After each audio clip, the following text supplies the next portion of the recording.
Hello everyone, my self Mayuri Singh. Friends, आज हम लोग थ्री डायमेंशन के अगले ऑब्जेक्टिव क्वेश्चन करने जा रहे हैं। देख रहे हैं हमें shortest distance between two lines चाहिए। देखिए, हमें दो लाइंस के बीच में शॉर्टेस्ट डिस्टेंस कैसे निकाल पाते हैं। जैसे हमें मान लीजिए कोई दो लाइंस दे रखी है, तो ये मान लीजिए शॉर्टेस्ट डिस्टेंस वाली लाइन है। तो ये लाइन इन दोनों पे परपेंडिकुलर होगी। ये लाइन क्या होगी? इन दोनों पे क्या होगी? परपेंडिकुलर होगी।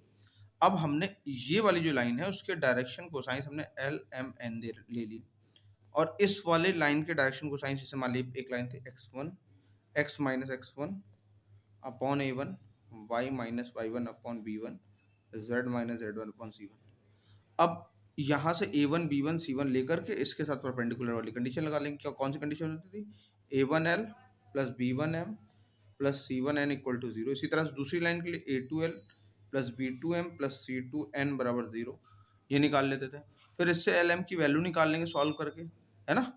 कौन सा रूल? क्रॉस मल्टीप्लिकेशन मेथड लगा के उससे निकाल लेंगे। और फिर किस फॉर्मूला रखेंगे? डिस्टेंस का हमारे पास फॉर्मूला था, प्रोजेक्शन फॉर्मूले से आया था, x2 माइनस x1 m, ये y2 minus y1 plus n, ये z2 माइनस z1, इस फॉर्मूले में पुट कर देंगे। तो इसी फॉर्मूले की मदद लेते हैं। तो देखिए हमारे पास मान लीजिए L M N direction ratio direction को साइंस है किसके? शॉर्ट डिस्टेंस वाले के थे। तो 0 into L plus 1 into M plus 0 into N बराबर 0 हो जाएगा। फिर 0 into L plus 0 into M plus 1 into N बराबर 0। तो m की वैल्यू कितनी आ जाएगी? 0 आ जाएगी, और यहाँ से n की वैल्यू भी 0 आ जाएगी। और यहाँ पे देखेंगे, हम जानते हैं कि L square plus M square plus N square क्या होता है? 1 होता है। तो यहाँ से अगर हम l की वैल्यू निकालेंगे तो वो भी कितनी आएगी? 1 आएगी, ये पुट करने के बाद। अब समझिए बात को। अब अगर हम डिस्टेंस फॉर्मूला अप्लाई करते हैं तो यहाँ पे x1 कितना है? 1 है। x1 y1, इसमें से जो माइनस किया गया वो 0 माइनस किया गया, और 0 x1 y1 z1, और यहाँ पे x2 y2 z2 ये है हमारे पास। अब इसका यूज़ करके अगर फॉर्मूले में रख लेते हैं तो सिर्फ l की वैल्यू, बाकी सब तो है नहीं, बाकी सब तो 0 0 है ना, एल एम एन, ठीक है। फिर क्या बचेगा हमारे पास? और क्या हो जाएगा? x2 minus x1। What is x2? x2 is 2। What is x1? 1। तो ये डिस्टेंस कितनी आएगी? 1 आएगी। तो ये हमारा ऑप्शन हो गया। क्लियर है? नेक्स्ट क्वेश्चन देखते हैं। एंगल बिटवीन दिस चाहिए, दो प्लेन्स के बीच में एंगल। तो क्या होता था? कॉस थीटा होता था। एंगल बिटवीन टू प्लेन्स क्या होता था? a1 a2 plus b1 b2 plus c1 c2 upon under root a1 square plus b1 square plus c1 square, और under root a2 square plus b2 square plus c2 square हो जाएगा। ठीक है। अब इसका इस्तेमाल करते देखें तो 3 इंटू 2 6 हो जाएगा। 4 इंटू 6 कितना हो जाएगा हमारे पास? 24 हो जाएगा। ठीक। 5 इंटू 6 कितना हो जाएगा हमारे पास? माइनस का 30 हो जाएगा। तो दैट विल बी, ये वैल्यू तो जीरो आ गई, डिनोमिनेटर की जरूरत नहीं पड़ी। तो कब कॉस थीटा जीरो कब होता है? At theta equal to 90 degree पे, ये यानी दोनों प्लेन परपेंडिकुलर थे एक दूसरे के। फिर हमें क्या चाहिए? Find the equation of line passing through this point. इस पॉइंट से जा रही है और परपेंडिकुलर इस लाइन की है। तो अगर देखिए प्लेन के ऊपर ऐसे परपेंडिकुलर होगी लाइन, और इस पे एक नॉर्मल वेक्टर होता है एन कैप। एन कैप के जो कोफिशिएंट होते हैं वो ये होते हैं 1 2 5, है ना, यही वाले होते हैं एन कैप के कोफिशिएंट। तो इट मीन्स ये डायरेक्शन रेशियो होते हैं एक तरीके से एन कैप के 1 2 5।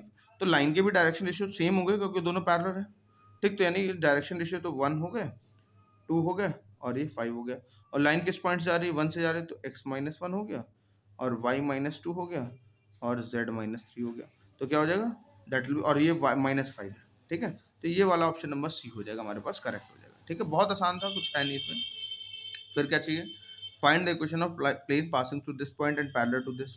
तो इसके पैरेलल है तो ऑब्वियसली बात है, ये तो डायरेक्शन कोसाइंस में रहने ही वाले हैं, है ना। प्लस लैम्डा एक्स्ट्रा हो जाएगा। अब लैम्डा की वैल्यू निकालनी है, तो लैम्डा की वैल्यू निकालो, चाहे ये प्लेन किसी में सेटिस्फाई कर दो। जैसे हम इस पे वैल्यू निकालते हैं, देखते हैं क्या मिल रही है हमें वैल्यू। इस पे वैल्यू मिल रही है हमें आकर के, दैट विल बी, यहाँ पे मिल रही 3 प्लस 8 माइनस 15, है ना। तो ये कितना बचेगा? 11 माइनस 15। तो ये वैल्यू प्लस लैम्डा की वैल्यू कितनी आ रही है? 4 आ रही है। तो प्लस 4, यानी ये वाला हमारे पास प्लस 4 वाला ऑप्शन हमारे पास करेक्ट होगा। या तो ये पॉइंट जिसको सेटिस्फाई कर रहे हो वाला प्लेन ढूंढ लीजिए आप। ठीक है। तो इस तरह से हमारे ये 4 क्वेश्चन हो गए। और देखिए क्या चाहिए? The distance of point from this plane. इस प्लेन से डिस्टेंस चाहिए, तो परपेंडिकुलर डिस्टेंस निकलती है ऑलवेज। 1 2 0 से ऑलवेज परपेंडिकुलर डिस्टेंस। तो क्या होता है? P a x one plus b y one plus c z one minus का d under root a square plus b square plus c square होता है। अब इसमें अगर हम बात करेंगे हमारे पास यहाँ पे आकर के, तो क्या होगा? 4 into 1 plus 3 into 1 plus 12 into 0 plus 16 under root 4 square plus 3 square plus क्या हो जाएगा हमारे पास 12 स्क्वायर। ठीक है, इस डिस्टेंस को निकालते हैं तो क्या बचेगा, देखिए 4 प्लस 6 प्लस 16 अपॉन में बचेगा यहाँ पे 25 प्लस 144। अगर देखें तो ये टोटल वैल्यू कितनी आ रही है, 26/13 बचेगा, दैट विल बी 2 यूनिट हमारी डिस्टेंस हो जाएगी। ठीक है, फिर नेक्स्ट क्वेश्चन देखते हैं हमारे पास क्या बोल रहा है कि इस तरह से कुछ लाइंस दे रखी है, बोल रहा है परपेंडिकुलर है। तो लाइंस को पहले सही ऑर्डर में लिख लेते हैं। देखिए ये लिखा हुआ है x माइनस बी, इधर ले आए इसको, ठीक है, अपॉन में a इक्वल टू वाई। फिर दूसरा देखिए इसको इस तरफ ले आते हैं तो क्या हो गया z minus d upon c y. तो यानी ये जो लाइन हो गई वो x minus b upon a और y minus 0/1 z minus d upon c. और दूसरी सी लाइन इसी तरह से लाइन हो जाएगी x minus b dash upon a dash y minus 0/1 z minus d dash upon c dash. अब बोल रहे हैं कि ये परपेंडिकुलर है, तो परपेंडिकुलर होने के लिए क्या हो जाएगा भाई, क्या होता था a1 a2 b1 b2 c1 c2 equal to 0। तो a1 into A dash a into ए डैश 1 into 1 c into c dash बराबर 0 हो जाएगा। तो यानी कितना बचेगा a dash plus c dash equal to -1। A dash plus c dash equal to क्या आ गया -1 आ गया। ठीक है, फिर नेक्स्ट क्वेश्चन देखते हैं हमारे पास क्या बोल रहा है, point of intersection of line और दिस प्लेन। अब देखिए हमें पॉइंट ऑफ इंटरसेक्शन चाहिए, तो अब या तो हम कोई मेथड लगाएं या तो हम ऐसा कर देते कि पॉइंट देखते कौन सेटिस्फाई कर रहे हैं। जैसे 1 रखते हैं तो यहाँ पे ऊपर 0 आ जाएगा, यहाँ पे -1 आ जाएगा, 0/2 -1/, ये दोनों तो बराबर नहीं हुए तो मतलब ये तो सेटिस्फाई नहीं कर सकता। अब देखिए हमने रखा 1 रखा तो फिर से 0 हो गया हमारे पास 0/2, और -1 रखा तो -3/3 फिर से बराबर नहीं है, तो ये गलत हो गया, ये वाला पक्का गलत है। अब -1 रख देंगे तो -1/2। अब देखिए यहाँ पे -1 -2/3, यानी अभी तक तो माइनस यानी -2/2 यानी -1 -3/3 -1, ये भी सही है। फिर ये रखते हैं यहाँ पे कितना बचेगा -4/4, मतलब सारे -1 के बराबर है, इट मीन्स ये तो सेटिस्फाई कर रहा है लाइन को। अब प्लेन को देख लेते हो तो -4 + 3 और +1, तो 4 - 4 बराबर 0 आ गया। ठीक है, तो इट मीन्स क्या हो गया हमारे पास, ये भी करेक्ट है। तो ये मतलब ऑप्शन एक ही करेक्ट होना है, तो एक ही तो करेक्ट है, ये वाला ऑप्शन करेक्ट हो गया हमारे पास। ठीक है, नेक्स्ट क्वेश्चन देख रहे हैं। अब कह रहा है प्लेन की डिस्टेंस बतानी है दो से। तो देखिए हम लोग डिस्टेंस यहाँ पे d1 ले लेते हैं, ओरिजिन से डिस्टेंस निकाल लेते हैं। मतलब क्या होती है डिस्टेंस ओरिजिन से, हमें ax1 + by1 + cz1 + d under root क्या लेना पड़ता था, a² + b² + c²। ठीक, और d2 हमें लेना पड़ता था ax2 + by2 + cz2 + d under root क्या बचेगा a² + b² + c², है ना। तो यहाँ पे हमें ये इन दोनों का डिफरेंस निकाल लो, बट ये डिस्टेंस कहाँ से, ओरिजिन से, मतलब ये दोनों कैंसिल हो जाएंगे, ये सब खत्म हो जाएंगे। अब हम d1 - d2 का डिफरेंस ले लेंगे, तो इसका मतलब क्या हो जाएगा, अगर हम यहाँ पहली डिस्टेंस देखें तो 1 अपॉन में √2 का स्क्वायर कितना बचेगा 4, 4 - 2 का स्क्वायर 4 + 1। ठीक, फिर d2 निकाल लेंगे तो ये कितना बचेगा, ये 3 अपॉन 16 + 16 + 4 बचेगा। अब देखिए इसमें अगर d1 देखें तो d1 आपको कितना दिखाई पड़ रहा है, d1 आपको दिखाई पड़ रहा है 1/3। देखिए d1 आपको दिखाई पड़ रहा है 1/3, और d2 देखें तो d2 आपको दिखाई पड़ रहा है 1/2। अब इसका डिफरेंस 1/2 इसका डिफरेंस लेंगे तो कितना आएगा 1/6 आएगा। मतलब आप ओरिजिन से निकाल लीजिए और d1 - d2 कर लीजिए। ठीक, ये डिस्टेंस आ जाती है दोनों प्लेन की। ठीक है, अगला क्वेश्चन देखते हैं।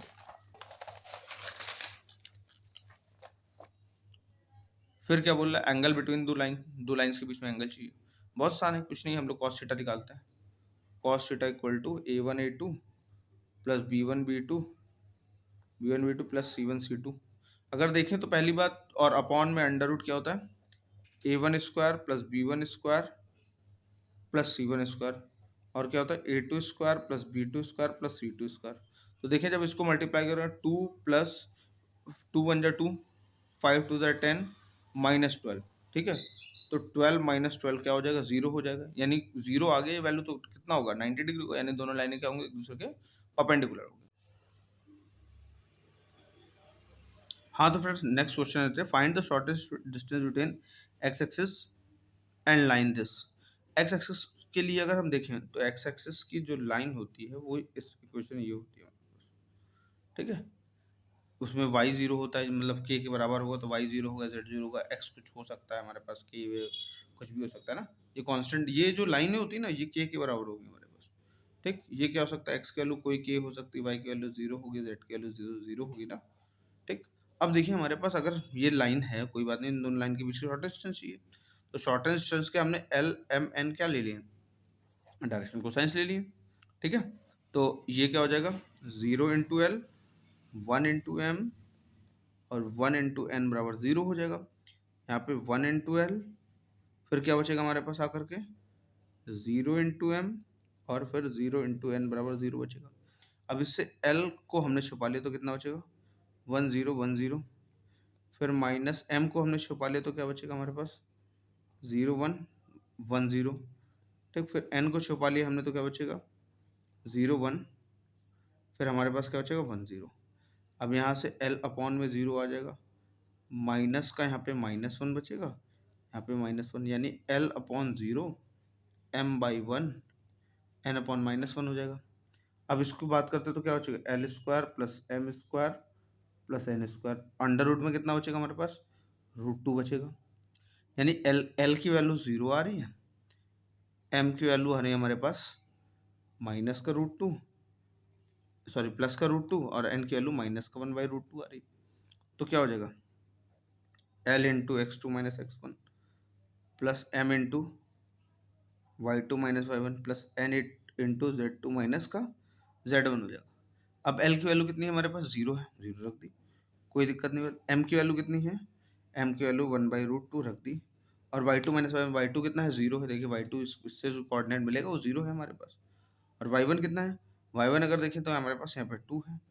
ठीक, प्लस फिर ये कितना हो जाएगा, माइनस का 1/√2, ये कितना है हमारे पास, 0 है z2, और ये कितना है 3 है। तो अगर टोटल डिस्टेंस निकालें तो ये कितना आ जाएगा हमारे पास, 3/√2 प्लस का 2/√2 यानी 1/√2। शॉर्ट डिस्टेंस क्या होगी, 1। देखिए, find the image of this point with respect to this, यानी हमें अगला क्वेश्चन क्या कह रहा है, फाइंड द इमेज, इस पॉइंट की इमेज चाहिए। यानी अगर कोई प्लेन के ऊपर पॉइंट है P, तो उसकी इमेज आई होगी। तो ये जो इमेज होगी ना, इसकी और इसकी, इसका मिड पॉइंट बच्चे प्लेन पे हुआ, इसका मिड पॉइंट क्या होगा, प्लेन पे हुआ। अब मिड पॉइंट निकालना है तो ऑब्वियस सी बात है, हम एक काम करते हैं, सारे पॉइंट से मिड पॉइंट निकाल लेते हैं। मिड पॉइंट का फॉर्मूला क्या होता था, x1 plus x2/2 y1 plus y2/3 z1 plus z2/2। तो ऐसा करके निकाल लेंगे हम लोग। तो 1 प्लस 3 4, 4/2 2 हो गया, 5 प्लस 3 8/4 हो गया, तो 6/3 हो जाएगा। फिर अगर इसकी बात करेंगे तो 2 बचेगा, यहाँ पे -1 बचेगा, यहाँ पे 3 बचेगा, फिर यहाँ पे कितना बचेगा, 4/2 2 बचेगा। ठीक है, फिर क्या हो जाएगा, 5 3 8 4 बचेगा, और यहाँ पे कितना बचेगा आपके पास आकर के 2/1 हो जाएगा। इसमें देखेंगे तो कितना बचेगा, माइनस का 1 बचेगा, यहाँ पे कितना बचेगा 4 बचेगा, फिर यहाँ पे कितना बचेगा हमारे पास 3 बचेगा। अब ये वाले जो पॉइंट है ना, ये जो भी इस प्लेन को सेटिस्फाई कर देंगे वो हमारे पॉइंट होगा। तो पहला वाला रख के देखते, 2 2 4 -4 प्लस 3 प्लस 3, तो ये तो सेटिस्फाई नहीं कर रहे, तो ये तो प्लेन पे नहीं होंगे। फिर उसके बाद हम रख दे 2 2 4 प्लस 1 प्लस 3 प्लस 3, ये भी नहीं होंगे। फिर हमारे पास क्या होगा, 2 2 4 -4 प्लस 1 प्लस 3, तो ये भी सेटिस्फाई नहीं कर रहा है। अब ये रख के देखते, ये वाला पॉइंट रख के देखेंगे, -2 -4 प्लस 3, ये -6 प्लस 6, तो यानी तो कर्व को सेटिस्फाई कर गया। इट मीन्स ये वाला पॉइंट क्या होगा, मिड पॉइंट हो, ये हमारा पास इमेज पॉइंट होगा। ठीक है, इमेज निकालना बहुत आसान है, कुछ नहीं है। आप बहुत ज़्यादा इसमें मत सोचिए कि आपको मेथड नहीं आता, कुछ नहीं आता, इमेज आराम से निकाल लेंगे आप। ठीक है, नेक्स्ट क्वेश्चन देखते हैं हम लोग।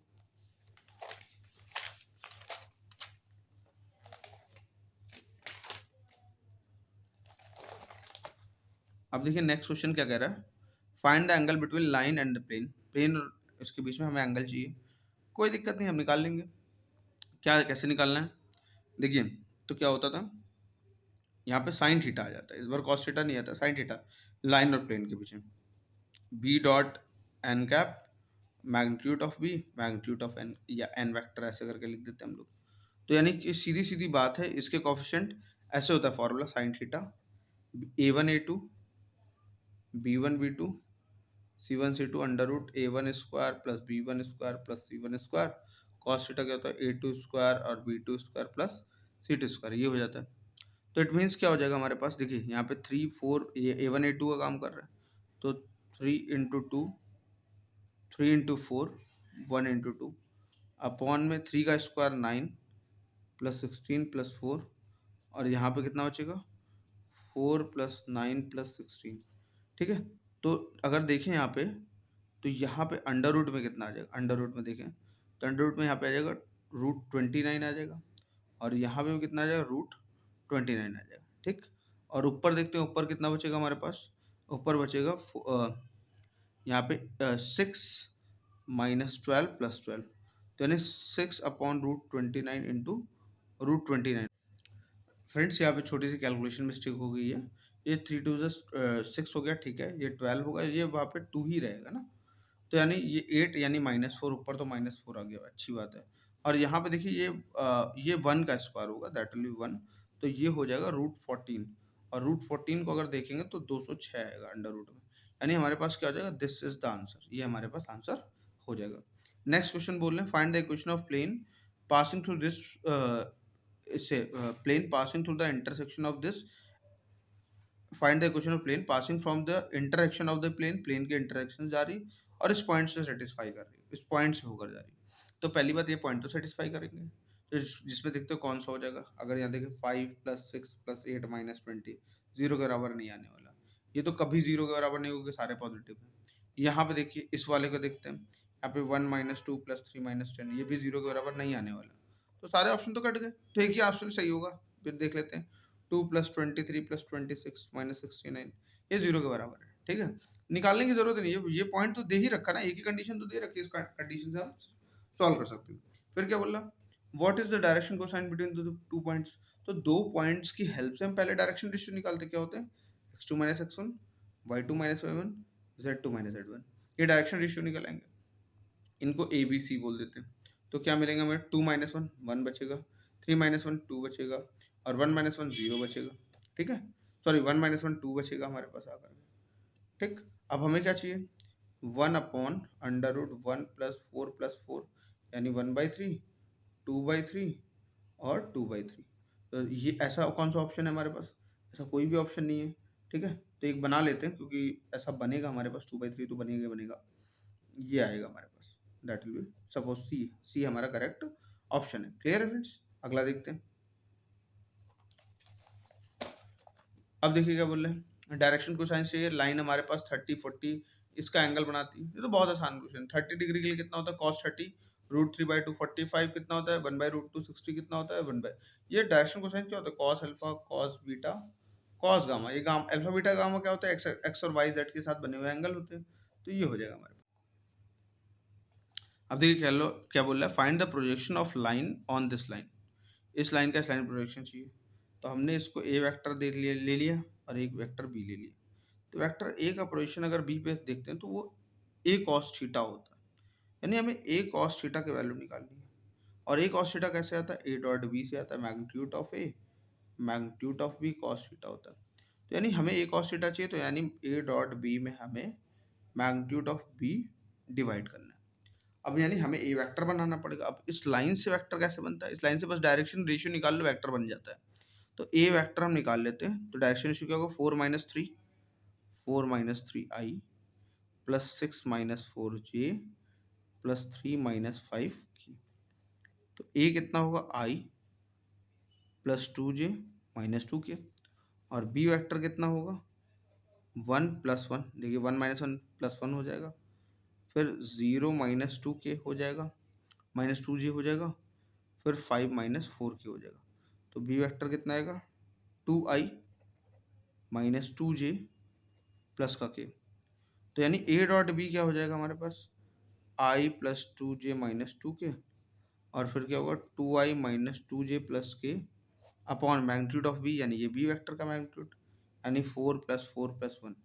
देखिए जब इसको मल्टीप्लाई करेंगे तो 2 बचेगा, इसको मल्टीप्लाई करेंगे -4, इसको मल्टीप्लाई करेंगे -2, डिवाइड में कितना आ जाएगा हमारे पास, 9 आ जाएगा, दैट विल बी -6 - 2 यानी -4/3, तो -4/3, दैट इज द सोल्यूशन। ठीक है फ्रेंड्स, तो इस तरह से हमने सारे क्वेश्चंस कर लिए हैं लगभग। उम्मीद, मैंने कोशिश अपनी तरफ से पूरी करी कि आपको सारे क्वेश्चन करा दिए जाएं। ठीक है, आप इन्हीं क्वेश्चन को रिवाइज करके बार बार करेंगे, कॉन्सेप्ट को अच्छे से कर लेंगे, तो आपको कोई भी क्वेश्चन 3D में फंसेगा नहीं। ठीक है, तो thank you friends, thank you very much.